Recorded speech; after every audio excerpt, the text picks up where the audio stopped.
Hoy vamos a ver la Grecia moderna, con todas las cosas que le han pasado en este tiempo.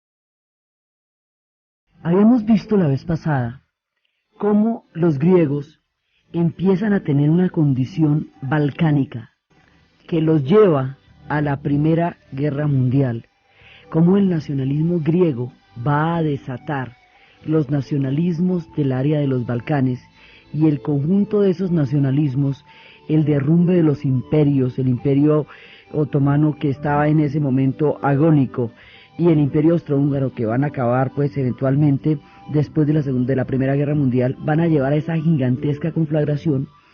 Vimos cómo ellos empezaron el incendio, el corto en la cocina empezó en los Balcanes, pero el tamaño de la Primera Guerra Mundial fue tan grande, la conflagración de tales proporciones, que quedó olvidado en la historia la razón por la cual se prendió todo esto, y eran los enfrentamientos entre los nacionalismos y los imperios.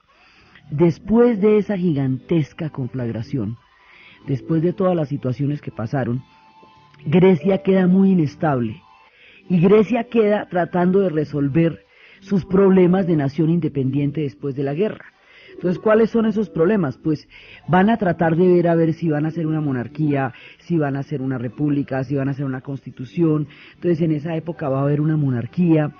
No hay una estabilidad política, no se encuentra un punto en el cual ellos puedan, digamos, asumir sus destinos institucionalmente, siendo ellos los inventores de todas las instituciones. Pero como están recién naciendo como Estado, pues es de todas maneras una época de muchísimas confusiones todavía. Entonces se están cimentando, hay en ese momento una monarquía, y están empezando, digamos, como a juntar sus pedazos y a establecerse. Hay todavía muchos pedazos de la antigua Grecia que no están con ella, por ejemplo Chipre, que en ese momento va a ser colonia británica durante todo ese tiempo, y otras partes de su antigua historia, y siempre queda, digamos, como ese fantasma de unirse con aquellos pueblos que formaron parte de Grecia que tienen población griega. A ese fantasma, en el caso de Chipre, se le llama la enosis, el retornar a Grecia, pero están con los límites que tienen, viendo a ver qué país hacen. En esta época, en el periodo entre guerras, durante los años 30, es cuando va a llegar a la isla de Corfú, va a llegar en ese momento Lawrence Durrell, y Lawrence Durrell va a quedar absolutamente maravillado, ya no con esa idea idílica de la de Grecia clásica, sino con la Grecia de carne y hueso, con las personas que ellos son, con la sociedad que tienen, con la manera como ellos viven. Y va a desarrollar toda una literatura en torno a la magnificencia y a la belleza y a la magia y al romanticismo de esa Grecia, como esa Grecia es. Entonces él va a empezar a contar esa historia durante los años 30 y le va a escribir a su amigo Henry Miller, y Henry Miller en esa época es un escritor que está desarrollando unas vanguardias literarias, sobre todo en el terreno de lo erótico, el que va a escribir El Trópico de Cáncer, El Trópico de Capricornio, y en esa época en Estados Unidos de todas maneras va a tener problemas él por la literatura que escribe, los círculos que después va a establecer con Anais Nin de literatura erótica, todo eso, pero es uno de los personajes más importantes en las vanguardias literarias. Entonces él se va a ver atraído por Lawrence Durrell y su descripción de lo que es esta Grecia maravillosa, y va a ir a Grecia más adelante, y allá van a producir obras, van a empezar a producir obras que en un principio empiezan a mover entre los intelectuales la idea de que hay una Grecia que hay que conocer, y que esa Grecia es de carne y hueso, que esa no es una Grecia solamente marcada por la antigüedad, porque con una cultura tan impresionante como la que se desarrolló en Grecia, siempre ha existido la idea de hablar solamente de la antigüedad, de lo que ellos fueron, de lo que ellos aportaron, y desconocerlos como pueblo, como personas, como sociedad, como individuos. Entonces ellos quedan detenidos en los libros de historia y en los libros de filosofía, pero ellos siguen existiendo, ellos caminan por las calles y todo, y van a la tienda, normal. Entonces esa Grecia de los años 30 es la que van a descubrir. Y esa Grecia van a empezar a mirarla y empiezan a desarrollarse libros como La celda de Próspero, que va a escribir Lawrence Durrell, y como El coloso de Maruzzi. Hay un descubrimiento en los años 30 que empieza a marcar cosas maravillosas, pero todavía el mundo no va a mirarla, porque viene la así calientica, pasando los pasos, la Segunda Guerra Mundial. Entonces es solamente hasta después de la Segunda Guerra Mundial que este primer descubrimiento que estaban haciendo Lawrence Durrell y Miller va a ser conocido por todos. Dicen que ellos habían intentado vender a Grecia en la forma de esta Grecia exótica en los años 30 como California vendería a la India en la época del hipismo. Algo así, digamos, como mostrar una imagen más allá de lo turístico, más allá de lo erudito, una imagen de carne y hueso. Los griegos están haciendo su sociedad como ellos pueden hacerla, tratando de armar su cuento, y entonces tienen muchísimas tendencias, hay muchos partidos, que si la monarquía pues debe ser constitucional, pero en qué términos, o que si la república, o que si las influencias del comunismo. Hay muchas, digamos, tendencias divergentes en ese momento. Y resulta que les viene de otro lado y por otras circunstancias, que en este caso sí son ajenas a ellos, no como en la primera donde eran sus propios nacionalismos los que estaban entrando en conflicto, que van a llevar a la guerra. Aquí les va a pasar una cosa que no tiene que ver con ellos, pero los va a arrasar también. Resulta que a Mussolini le entra la chifladura de reconstruir el Imperio Romano. Y el Imperio Romano pues era todo el Mediterráneo, tanto en Europa como en el norte de África, y tenía los límites pues en el Medio Oriente. Entonces si se ponen en ese plan, pues imagínense.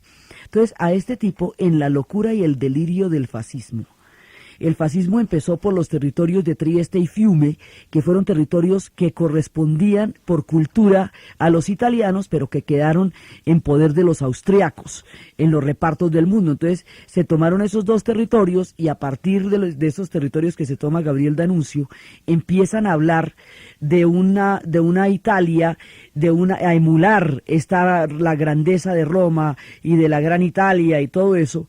Y esa ideología que D'Annunzio formula, Mussolini le va a llevar al poder, y la lleva el fascismo al poder en 1922. Tiene un proyecto que consiste en la recuperación de la grandeza y la monumentalidad del antiguo Imperio Romano. Tiene un proyecto imperial con una base militar fuerte que va a empezar a hacer toda clase de barbaridades. Lo que hacen en Etiopía, una invasión a la Etiopía de Haile Selassie, que va a destruir un pueblo, porque los italianos pelearían con gas mostaza, mientras que los etíopes peleaban descalzos.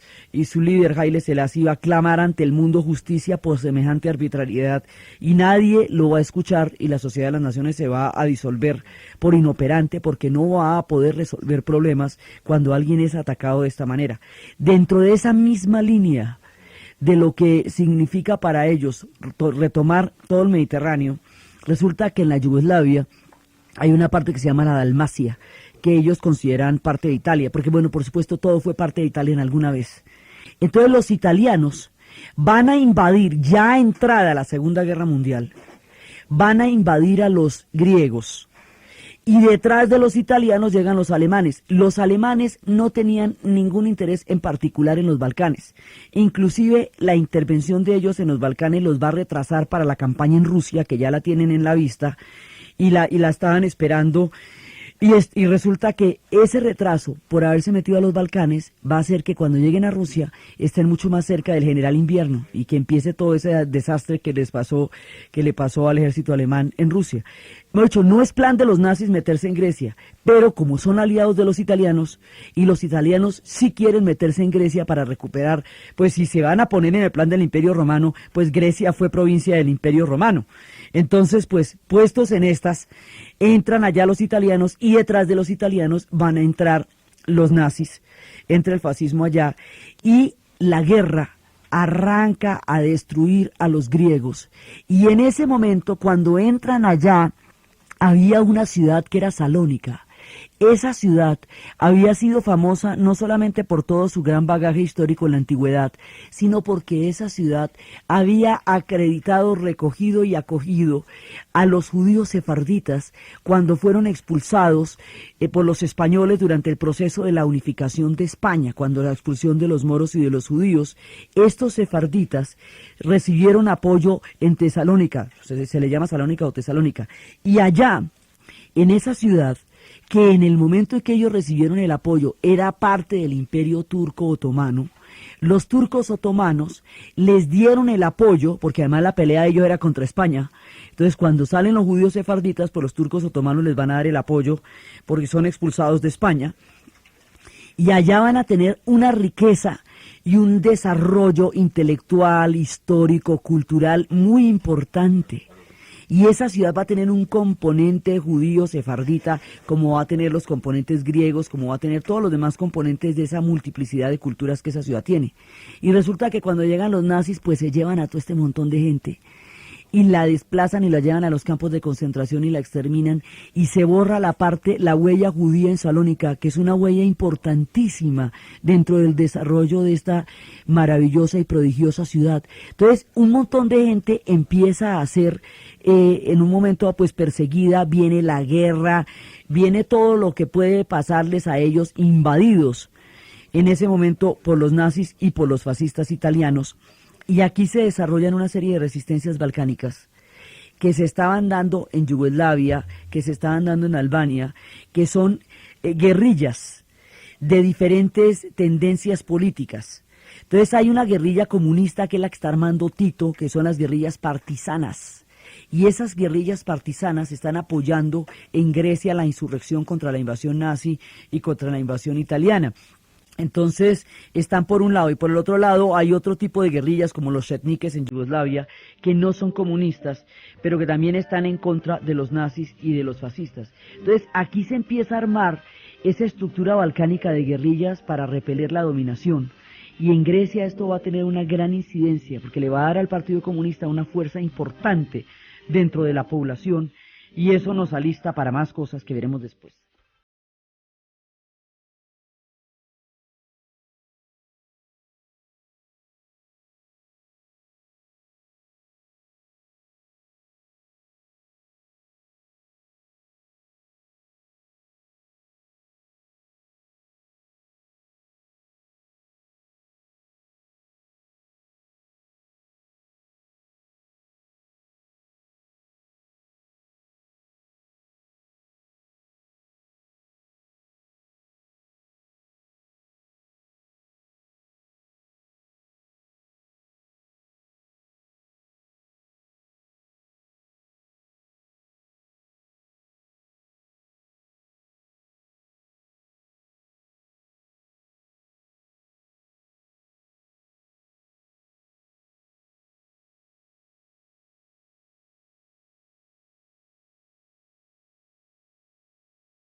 En el momento en que están todas las guerrillas desatadas, tratando de crear una resistencia contra la invasión de los alemanes y contra la invasión de los italianos, se van creando los bandos que después, de nuevo, se enfrentarían entre sí una vez que Grecia superara la Segunda Guerra Mundial.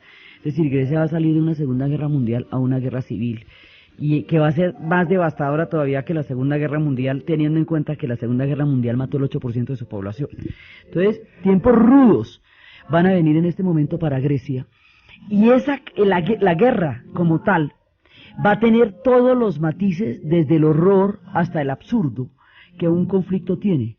Entonces va a haber desde toda la llegada de los alemanes, la pisoteada de la población, luego los italianos se van a rendir, porque al final del conflicto ellos se rinden cuando los americanos han liberado toda la parte de Sicilia y han entrado por toda Italia, y cuando se rinden los alemanes y los nazis los van a matar durante el proceso de rendición allá en Grecia. Eso es La mandolina del capitán Corelli. Cuenta esa historia de cómo a ellos, después de la rendición, decían que los iban a llevar hacia el punto donde se iban a rendir, y en la estaban. Pasan cosas como esa, igualmente pasan cosas como la de Mediterráneo. La historia de Mediterráneo es perfectamente posible en una geografía tan llena de islas. Estos son constelaciones de islas alrededor del Mediterráneo y del Egeo que se extienden de un lado al otro como muchas estrellas. Entonces, en esa cantidad de islas que hay, porque acuérdese que Grecia tiene la parte continental, que es la parte, digamos, que son los Balcanes. Dentro de la parte continental tiene la parte montañosa, que es cuando uno se interna ya más dentro del territorio. Tiene toda la parte costera, está totalmente rodeada, ella es la punta de la península de los Balcanes, y alrededor de la parte costera hay una gran cantidad de islas. En la llegada de los italianos a esa cantidad de islas, la historia del Mediterráneo, de una isla perdida que nadie reconoce ni reclama ni se acuerda que existe, es perfectamente posible, porque las guerras tendemos a pensar que son ordenadas y que obedecen a una planeación estratégica, y las guerras en la vida real son un despelote por el cual nadie va a responder. Entonces, tratar realmente de mantener todos los ejércitos cohesionados en una conflagración de ese tamaño, en la práctica no se podía.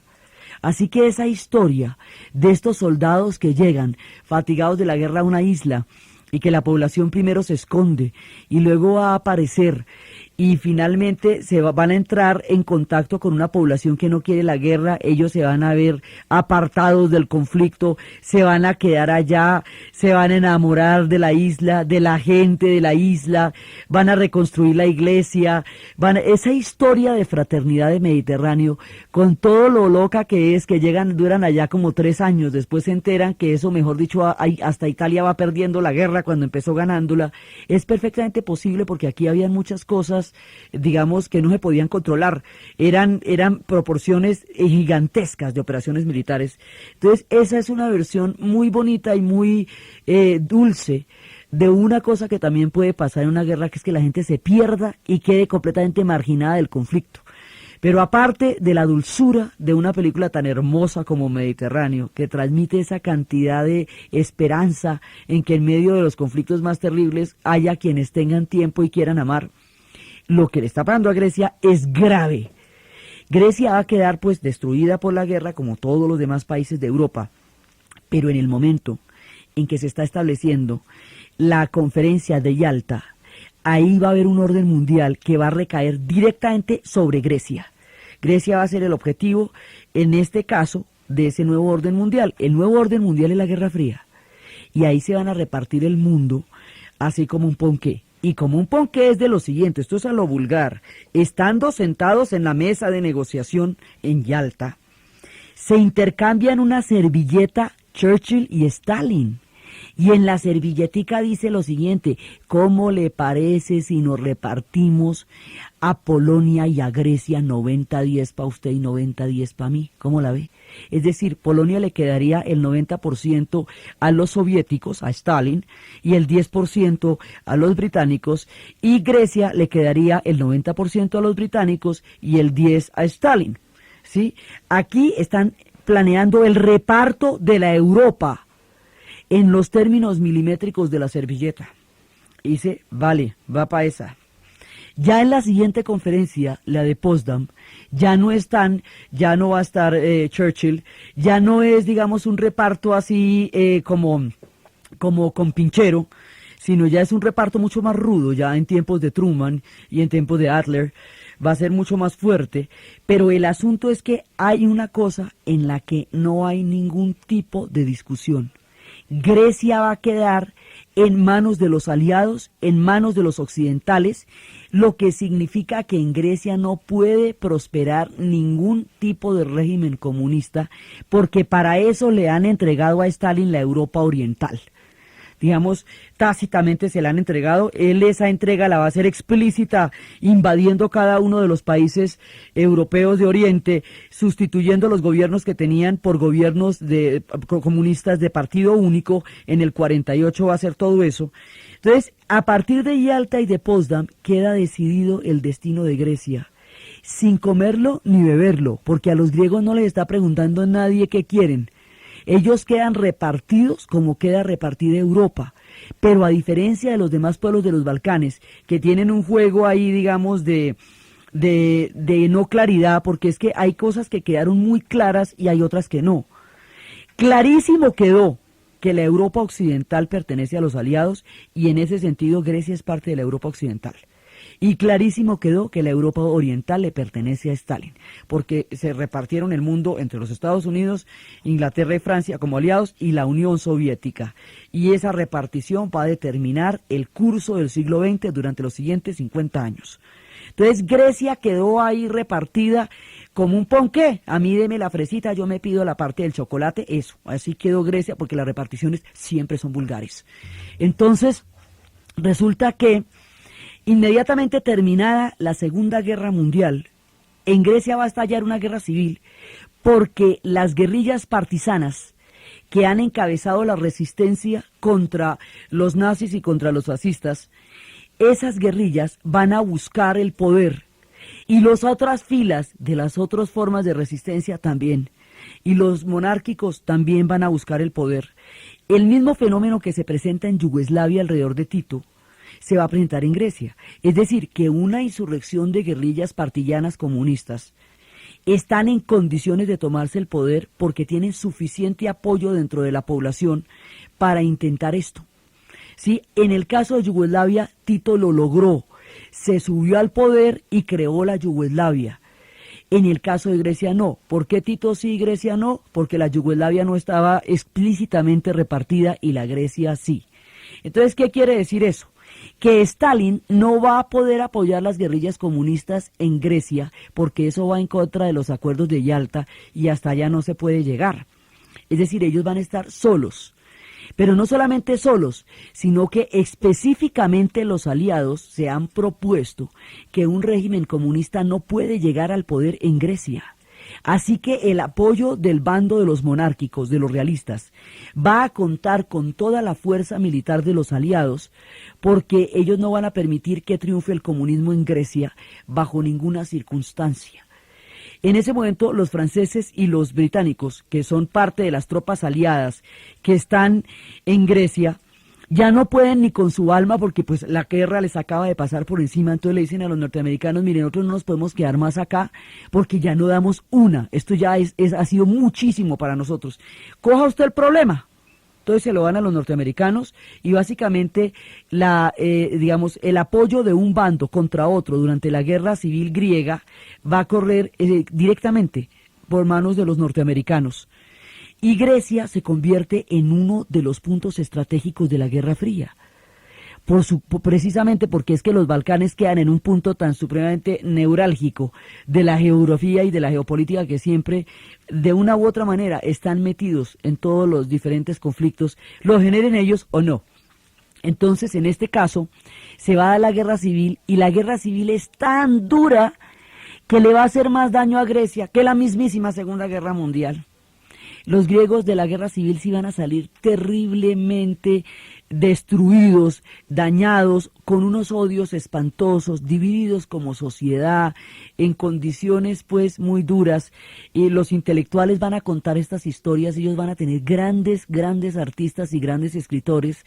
Y Nikos Kazantzakis va a escribir una novela que se llama La Hora 25, que es la historia de un tipo que cogen disque de prototipo de ario los alemanes y lo van a poner de modelo de los afiches para que se distinga que es un ario, y el tipo, y lo van a meter de SS, y el tipo, que no tiene nada que ver con eso porque es un campesino perfectamente sencillo y humilde, se va a ver involucrado en todas esas atrocidades, y cuando termina la guerra pues los comunistas van a ir por él como uno de los símbolos de la colaboración. O sea, toda la tragedia de un pueblo que queda metido en una guerra que no le pertenece de ninguna manera, lo va a mostrar Kazantzakis en La Hora 25. Y así ellos van a empezar a contar todas esas historias de cómo les pasaron por encima las barbaridades de la historia europea a ellos, que en ese momento de su historia no estaban involucrados en eso, estaban armando su propia Grecia, a ver cómo lo hacían, y tin, les cae la Segunda Guerra Mundial, y luego la Segunda Guerra Mundial deja lista la Guerra Civil, porque las condiciones ya empiezan, como ellos no habían resuelto todavía cómo era que se iban a gobernar, la Segunda Guerra Mundial se vuelve una interrupción en su proceso de formación de Estado, Entonces, para volver a retomar la discusión de cómo se van a gobernar, se enfrentan las dos fracciones que habían enfrentado juntas a los nazis, y el enfrentamiento de esas dos fracciones los lleva a la guerra civil. Y la guerra civil tiene ya una carga histórica y geopolítica totalmente definida. Es decir, la guerra civil está definida de antemano, porque la Guerra Fría hace imposible que ningún comunista pueda llegar al poder, mientras tanto Tito, que estaba apoyando a los griegos, a los comunistas griegos, porque eran parte de su misma cuerda de las guerrillas partillanas, cuando Tito rompe con Stalin, porque Stalin no va a apoyar a los comunistas griegos, porque pactó eso en Yalta. Cuando Tito rompe con Stalin, entonces tampoco él va a apoyar a los comunistas griegos, porque los comunistas griegos de todas maneras le parecen mucho más, siguen siendo stalinistas, y el tipo ya está montando otra tendencia histórica distinta, que es la tendencia Tito. Eso es otro cuento que va a ser personal. El asunto es que los comunistas griegos quedan solos. En Yugoslavia los comunistas son los únicos que van a llegar al poder por una insurrección y no por una imposición desde arriba de un gobierno que luego haría Stalin. Es el único caso donde se llegó por una revolución, por una insurrección. Ese caso que en Yugoslavia se cumple, en Grecia no. En Grecia suben los realistas, va a haber una monarquía estrictamente vigilada por todos los acuerdos de la Guerra Fría, y Grecia entra igualmente, sin comerlo ni beberlo, a formar parte de un régimen que la toma como una de las fichas centrales, y ellos mientras tanto tratando de hacer su Grecia.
Terminada la guerra civil, con las atrocidades de ambos bandos, con las terribles heridas, con los profundos odios, porque la guerra civil es la peor de las versiones de las guerras, porque esa es entre hermanos y entre vecinos, y esa es la que sucede en el restaurante, en el bar, en la cafetería y en la peluquería. Esa es espantosa.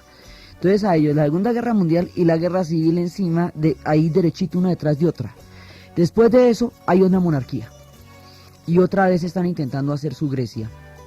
Y es hacia los años ya de la guerra empieza en el 48, dura más o menos 4 o 5 años, y después ya lo que van a ser los 50 es el tiempo, la posguerra griega, ellos tratando de reconstruirse, ellos tratando de salir de las ruinas. Ellos alcanzaron a quedar incluidos en el plan Marshall. Albania no.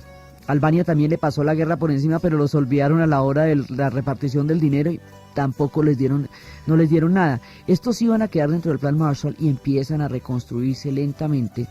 Y hacia finales de los 50 y comienzos de los 60 se va a producir un redescubrimiento de la magia de Grecia. Esa magia de su música, por un lado, que es la música de los Balcanes, pero más suave, más melodiosa, más dulce, con la dulzura del Mediterráneo. Ellos son el Mediterráneo balcánico. Y esa mezcla da todo el embrujo del Mediterráneo, el misterio de Oriente y la rudeza de los Balcanes. Entonces les da un hálito maravilloso. Entonces va a haber una serie de sucesos novelísticos, cinematográficos, musicales, que va a poner al mundo a mirar a los griegos en sus múltiples encantos ya como pueblo. Entonces, Hay dos películas. Una se llama Nunca en Domingo. Nunca en Domingo es la historia protagonizada por Melina Mercury. Es la historia de un turista norteamericano que llega a una de las islas griegas, siendo él un erudito en la cultura griega clásica, y encuentra a una prostituta que es Melina Mercury, bañándose desnuda en el mar, rodeada de marineros, para ganar una apuesta que había hecho con ellos. La imagen de esta mujer desnuda, bañándose en el mar, rodeada de marineros, lo confronta con la Grecia que él ha venido a buscar. Él ha venido a buscar todas las novelas, la tragedia, todo lo que sucedió en la Grecia clásica, y se encuentra con una Grecia viva. Y él va a conocer a la prostituta y le va a preguntar por Eurípides, por Sócrates, por Platón, por Aristóteles, y la mujer pues no, pues nada de eso. Entonces ella lo que lo confronta es entre la letra de los textos y la letra de la vida. Y le dice, mire, usted se ha leído un montón de novelas, pero usted nunca ha sentido nada. Usted se ha leído un montón de tragedias, pero su corazón no ha latido. Usted puede haberse metido todos los libros que quiera, pero de la vida no sabe nada porque su corazón no se ha permitido vivir. Ella le enseña la vida, donde el otro fue a buscar la letra clásica. Y de eso se trata la película. Y es de una dulzura, mostrando que ellos, como seres humanos, como sociedad y como pueblo, tienen una vitalidad, una fuerza, un embrujo tan maravilloso, y que ellos son y siguen siendo, y que ellos tienen el derecho como pueblo a desarrollar muchas facetas. Eso es Nunca en Domingo, y eso va a ser, digamos, como una mirada. Los ojos se dirigen a Grecia cuando empiezan a aparecer estas películas, las novelas y la música que van a aparecer en esa época. La otra, un clásico de clásicos, basada en la novela de Kazantzakis, llevada al cine por Michael Kakoyannis, protagonizada por Anthony Quinn en probablemente el mejor papel que hizo en toda su vida, teniendo en cuenta que él fue uno de los grandes dioses de la actuación. Viene una película con una filosofía de la vida tan especial que vuelve a retomar ese eterno embrujo de Grecia, Zorba el griego.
hermosísima pieza musical de Mikis Theodorakis cuenta y enmarca y enfatiza la historia de Zorba.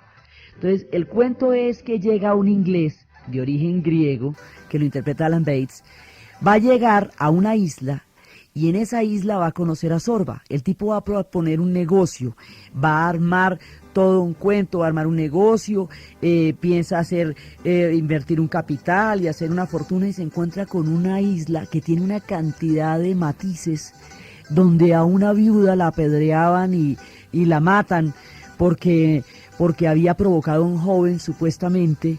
Empieza a encontrarse con una cantidad de tiempos históricos que conviven en una misma isla, desde costumbres oscurantistas y ancestrales, como las que en ese momento ocurrían en muchos de los pueblos más al sur del Mediterráneo, y también con una historia de pasado y de presente.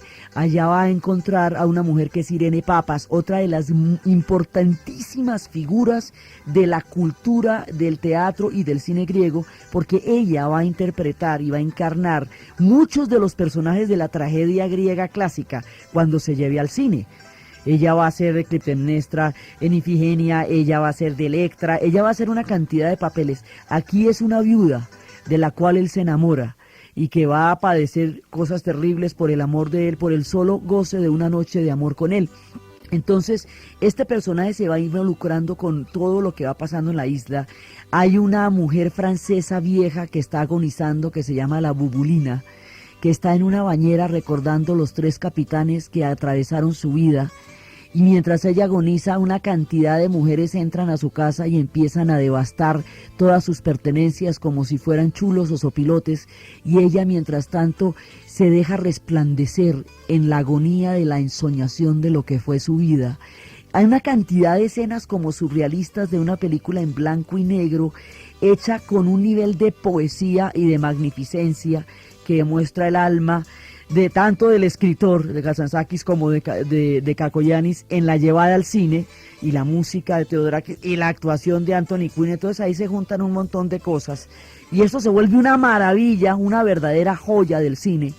Y resulta que un día el negocio fracasa, los postes se caen, el tipo se arruina, todo lo que fue a hacer a la isla se perdió, todo su esfuerzo, todo su empeño, todo aquello por lo cual él llegó a esa isla se perdió. Y cuando todo está perdido, cuando el tipo está completamente derrotado, le pregunta a Zorba qué hacer. Zorba es el hombre que él ha conocido desde que llegó a la isla y que lo ha ido involucrando en toda la sociedad y en todas las diferentes esferas en que se mueve esa isla, tan simple, tan básica y tan compleja a la vez. Zorba es un personaje alegre, exuberante, pragmático, romántico, un poco pícaro, pero muy bien intencionado, un tipo de todas maneras de buena fe, un personaje lleno de matices mágicos.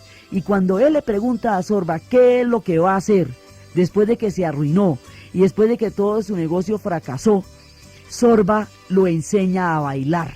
Le contesta que lo que hay que hacer es bailar. Y el tema que estábamos escuchando es lo que bailan. Y terminan los dos hombres abrazados, bailando sobre las ruinas, en una filosofía de la existencia, de la alegría y del sentido de la vida, absolutamente poética y maravillosa. Y así termina.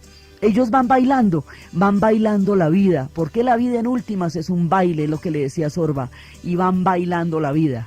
Entonces, con estas imágenes, con esta, digamos, con esta manera de encontrar y asumir la vida que tienen los griegos modernos, donde se ve toda la historia que ha pasado por sus páginas y sus ojos y sus miradas, el mundo redescubre a Grecia en los 60s. Entonces, es en la época en que sale el Cuarteto de Alejandría, y el cuarteto va a producir toda esa ensoñación alrededor de todos los misterios de Oriente, que habían quedado olvidados durante los tiempos de la guerra y toda la cantidad de barbaridades que ha vivido Europa. Ahora está lista para bailar Europa, porque ya ha vivido una tragedia de tales proporciones que quiere acercarse hacia lo hermoso, hacia lo poético, hacia el baile, hacia la danza, hacia cosas que demuestran que la vida puede ser algo más que solamente una destrucción masiva como la que acaban de vivir. En ese momento están listos para poder ver con otros ojos a los griegos. Y en ese momento se reeditan las publicaciones de Henry Miller y las publicaciones de Lawrence Durrell, hechas en los 30, se van a reeditar y van a aparecer pues el Coloso de Maruzzi y esta situación y la celda de Próspero. Todo esto va a empezar a mirar el mundo sobre los griegos, y de ahí van a salir también grandes intelectuales.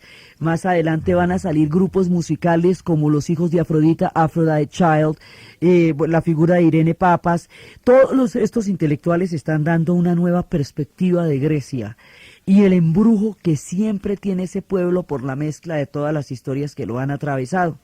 Entonces, cuando estamos en esta época, digamos, tan mágica, en un momento dado, todavía no hemos resuelto los problemas políticos. Entonces, como no hemos resuelto los problemas políticos todavía, pues va a haber una dictadura que va a caer sobre la monarquía que existía en ese momento, que se va a conocer como la dictadura de los coroneles. En 1964 empieza esta dictadura, y entonces ahí, cuando se conoce el mundo todo el embrujo de esta Grecia, pues ya está bajo una dictadura.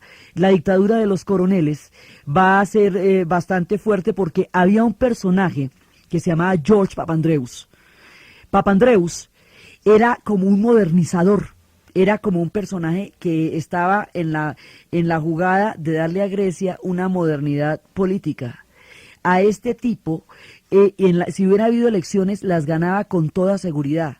Esas elecciones no las quería la monarquía y no las querían los coroneles. Entonces la monarquía iba a trancar a Papandreou, pero se le adelantan los coroneles, hacen el golpe de Estado.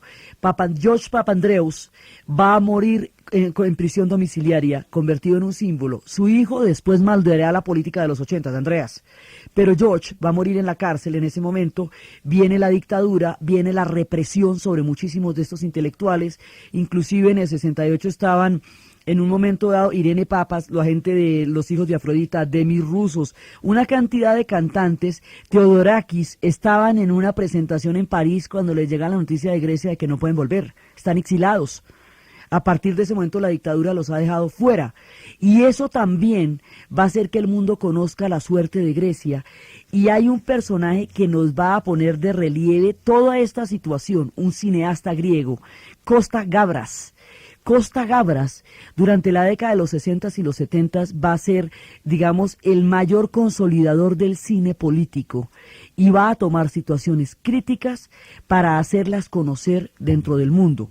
La primera es Zeta, con su actor Yves Montand, que fue el que siempre protagonizó sus películas. Cuenta la historia de esta dictadura y de lo que está pasando en Grecia, y de la represión sobre los intelectuales y de la tortura como forma sistemática del Estado de reprimir cualquier intento de oposición. Y Zeta significa está vivo. Y así es que empieza a contar él lo que pasa en Grecia. También va a contar lo que pasa en Brasil a través de una película que se llama Estado de Sitio, que demuestra, en ese momento está empezando la dictadura de la doctrina de seguridad nacional en América Latina, que empieza en el Brasil a través del golpe de Estado que tiene lugar en el 64. Y él va a mostrar eso a través de toda una historia de lo que está pasando en las dictaduras, lo que está pasando en Brasil y lo que está pasando en Uruguay. En ese momento lo empieza a mostrar, por un lado. Por el otro lado, muestra los excesos y los horrores del estalinismo en otra película que se llama La Confesión, también protagonizada por Yves Montand, todas las protagonistas de Yves Montand. Y La Confesión muestra el estalinismo, sus métodos, la forma como hace confesar a las personas, los juicios amañados, las purgas políticas, las formas como los van a recluir. Es decir, le saca los cueros al sol a todo el mundo, venga de donde venga y esté parado donde esté, y le da duro a todos en plena Guerra Fría. Y el estalinismo lo desnuda de una manera absolutamente cruda en La Confesión, y la doctrina de la seguridad nacional la pone de una manera fuerte en Estado de Sitio, y la dictadura griega con toda su salvajada la pone en Zeta. Y va poniendo como las cosas, digamos, en lugares definidos, llamándolas por su nombre. Costa Gavras es un tipo importantísimo en el desarrollo del cine de los 70 y en la comprensión que toda una generación va a tener de lo que era el mundo de su tiempo. Él seguirá haciendo películas más adelante, pero su papel preponderante es aquí, en los años 60 y 70, cuando va a desarrollar toda esta filmografía que pone los dedos en las diferentes llagas de los conflictos de la Guerra Fría y de los enfrentamientos ideológicos y políticos. Entonces, Grecia está en plena dictadura. Y esa dictadura de los coroneles pues va a traer una gran persecución sobre los intelectuales, sobre el clima cultural de Grecia. Y Grecia sigue tratando de encontrarse como sociedad y como pueblo. Entonces ahorita están en una dictadura, después esa dictadura va a caer y entonces otra vez viene la monarquía. Pero la dictadura, antes de caer, va a cometer un acto demencial. Un poco parecido a lo que fue las Malvinas para la dictadura de la Junta Argentina.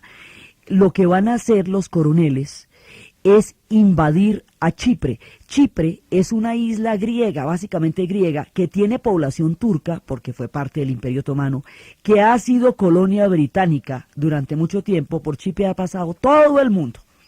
Entonces resulta que en Chipre hay población griega mayoritaria y hay población turca. Pero ellos han coexistido durante siglos sin ningún problema.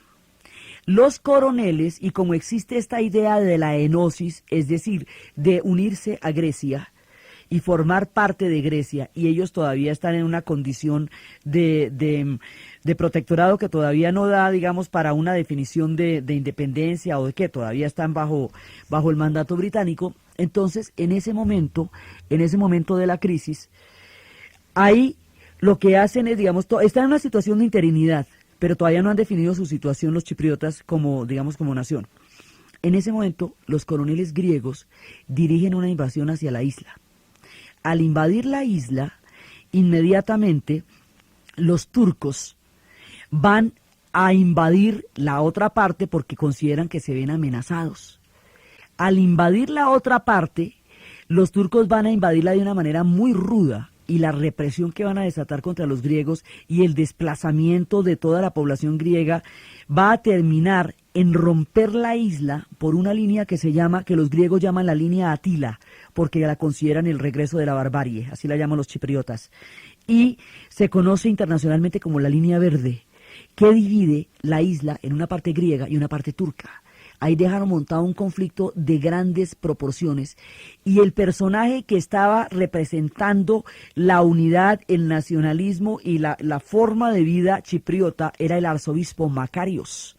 Entonces lo que le van a hacer los generales griegos es un golpe a Macarios, porque Macarios está hablando cada vez menos de una enosis y cada vez más de una independencia y de una vida, digamos, específicamente chipriota.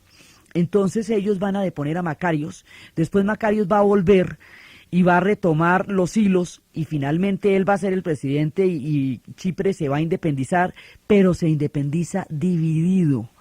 Va a tener, y aún está independizada, aún tiene esa división y aún esa línea verde es una fuente permanente de conflictos y aún están en una gran vulnerabilidad geopolítica cada vez que hay movimientos de Grecia o movimientos de Turquía, porque los eternos conflictos que Grecia y Turquía han tenido a lo largo de tantos siglos se encuentran en Chipre, producidos por una situación de golpe que antes nunca los había enfrentado, habían vivido mucho tiempo ahí unos con otros, pero ahora con esta situación pues viven en permanente pugna.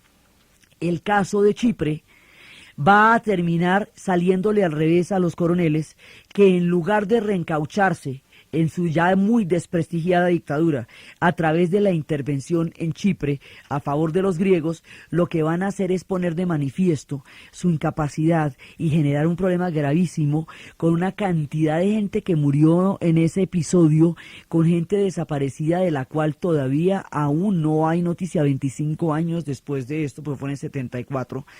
Entonces, esta crisis chipriota va a ser sumamente complicada y tan mal manejada como fue, va a romper, por lo menos en muchos años, la posibilidad de la enosis, es decir, los chipriotas ya no van a querer pertenecer a los griegos porque los griegos detonaron la situación que facilitó la invasión de los turcos y que dividió la isla y que desplazó a todos los griegos que vivían en la zona que hoy quedó bajo dominio turco, los desplazó de donde ellos vivían, de Fumagasta, de las ciudades que estaban en ese momento bajo su control durante milenios, los sacan de ahí, los pasan para el otro lado de la isla.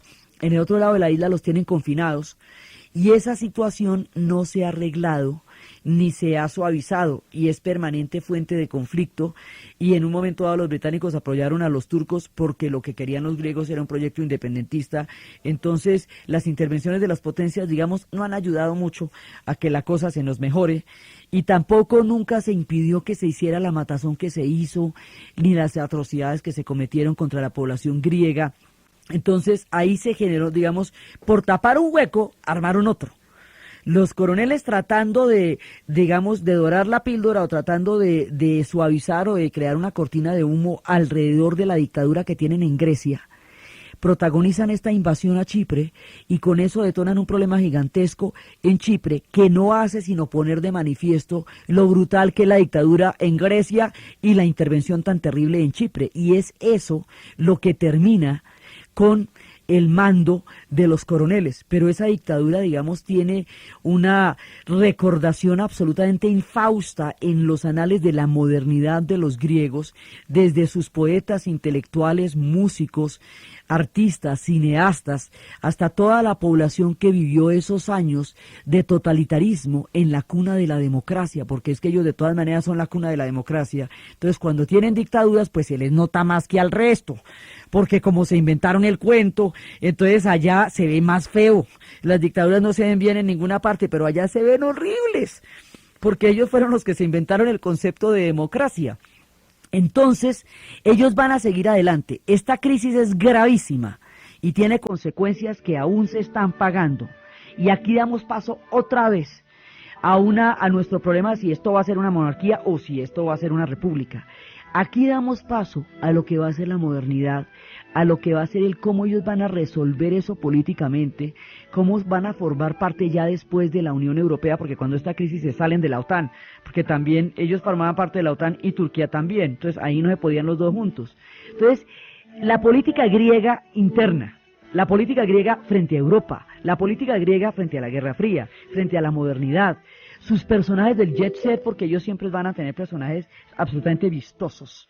Entonces, en la próxima, pues vienen las historias de Aristóteles Onassis y Jack y todo eso, todos estos asuntos de jet set y magazine que también forman parte del encanto griego, y cómo ellos resuelven su cuento y hoy son un país, después de todos los avatares del siglo XX. Ese proceso es lo que vamos a ver en el siguiente programa.